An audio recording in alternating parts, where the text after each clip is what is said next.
Hey teams, Lauren here with Bizrok. In this week's video, I want to recap the 6 human needs, which, guys, I gotta be honest, I can't take credit for this. I heard this and learned this years ago through Tony Robbins' training, and I loved it, especially in the dental practice, or really any business, because quite frankly, if you're in a business, there's a high chance that you are dealing with people every single day, whether they're patients or fellow team members. And the 6 human needs helps to understand what somebody might be going through, but also if there's ever gossip or issues within the practice, then if you refer back to the 6 human needs, you might have a little bit more clarity about why somebody is behaving the way they are.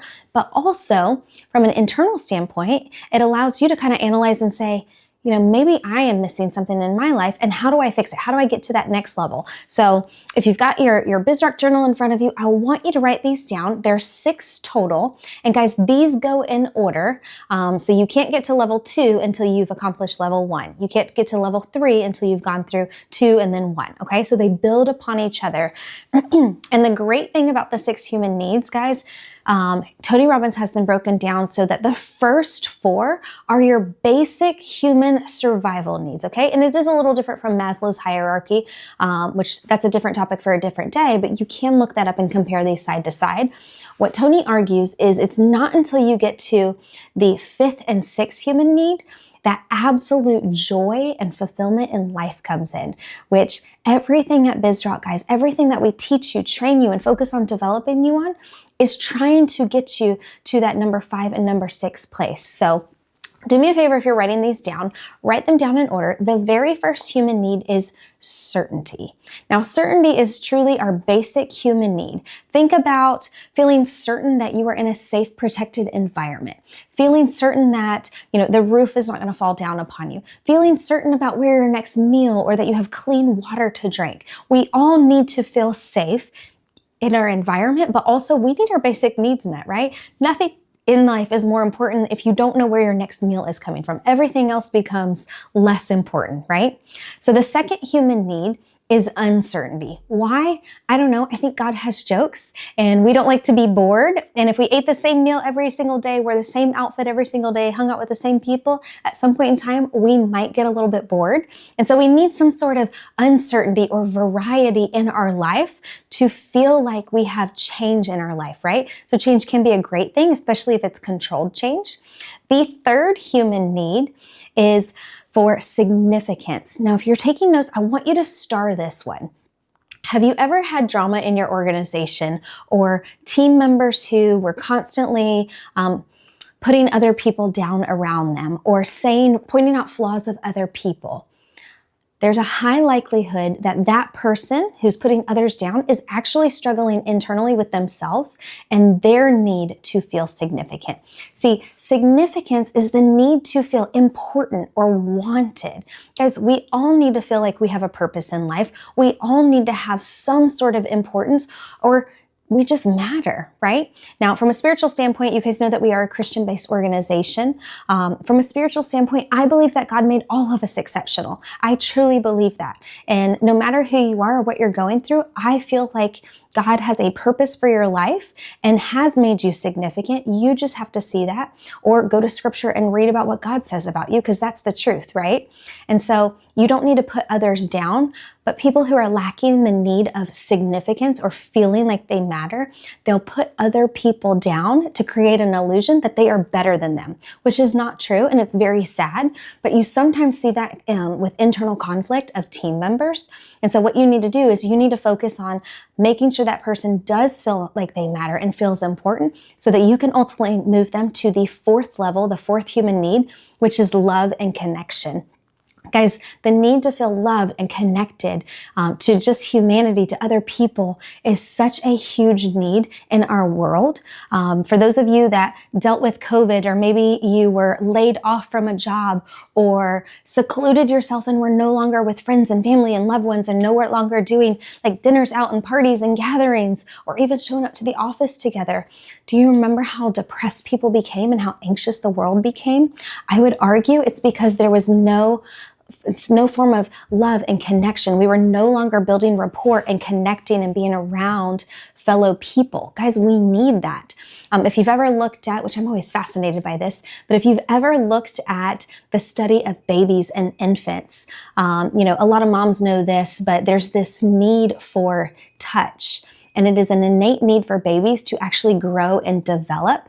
It's called skin-to-skin contact. But there was a study done years ago, and they looked at the development of babies' brains and how smart they were. And there was one differentiating fact, and that was a child receiving just a simple kiss on their head from a loved one on a regular basis. The amount of growth, of brain development growth that happened in those children simply from having that skin-to-skin contact, that kiss on the forehead, solidified that child and allowed them to grow and learn even more. Guys, that's the power of love and connection. So as I shared with you at the beginning of this video, those are the 4 basic human needs, but guys, we're not done yet. The really fun thing is once you get to number 5 and 6, that's where true joy, excitement, and fulfillment comes in life. So the 5th human need is growth.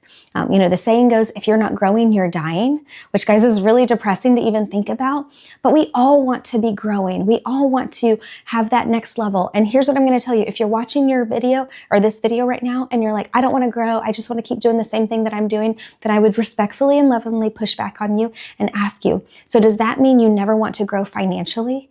You never want anything to change in your life? Like you don't want anything else? And if that's you, that's okay. But I'm telling you right now, 1, you're never going to be fulfilled in life. And 2, you probably don't need to be with a growth-oriented practice, because a great organization never stops growing, because an organization who stops growing enters maturity, and they know that after maturity, there's this horrible thing called decline. And once you reach decline, there's no additional resources to invest back into the team and back into the people. So great business owners are constantly growing, and great business owners will even say, guys, I'm never going to stop growing. We're always going to grow. We're always going to make some changes and enhancements. Why? Because we want to continue to get better and better every single day. That's what the best of the best do. Now, the 6th and final and my favorite human need is contribution. Now, to contribute to others means to create an impact, to give and expect nothing else in life, nothing from that person. Now, maybe this is you. Maybe you volunteered or done a mission trip or served in a soup kitchen or helped with the homeless. Guys, have you ever done any sort of community or service work and it left such an amazing impression on you and it still is with you today? You remember giving back to those people and the smiles that you got and just how great you felt. Oftentimes, now the people that receive that kindness, right, they do remember it, but they probably don't remember it like we do. Why? Because it impacted us so much. See, whenever you give and expect nothing else in return, guys, it actually stays with you. And so to give to others is true joy and fulfillment. So whenever you're thinking about conflict in your practice, whenever you're thinking about conversations that you're having with people or why somebody may be putting you down or why somebody has such a bad attitude or is super anxious or they're always complaining about money, but yet you want them to be a growth-oriented team member and giving back to patients, you might need to go revisit the 6 human needs, because chances are if somebody has such a poor attitude, maybe they have financial stresses at home. Maybe they don't know how they're going to pay for their next meal. Maybe they don't know how they're going to keep their lights on in their home for their family. Guys, every team member, every person has a story. It's why whenever we focus on your practice philosophy and understanding somebody's why, and if you're doing the team reviews like you're supposed to, and doing those team reviews at least twice a year, during that review time, at least one of the times you should be asking team members about their personal goals. Now, at Bizrok, during our quarterly meetings as a team, as an organization, we revisit our team's goals every single quarter. How did you do last quarter? Why or why not? Where can we better support you? And let's reset for the next quarter so that we all know each other's goals so that we can continue to grow and thrive together, but also so we know what's happening in each other's lives, because it allows you to give people a little bit more of a chance. So if you're stuck on something, whether it's you as a team member or leaders, if you're stuck on trying to get a team member out of a out of a spot right now where maybe they're really struggling or they're putting everybody down, you're like, gosh, I can't figure out how to move this person from significance to love and connection, reach out to your team trainer, reach out to us, send us an email, info@bizrok.com. We'd be more than happy to help you and get that team member through this. But guys, our goal is to move every single team member and practice to a place of both growth and contribution. So until next time, we can't wait to see you and serve you soon.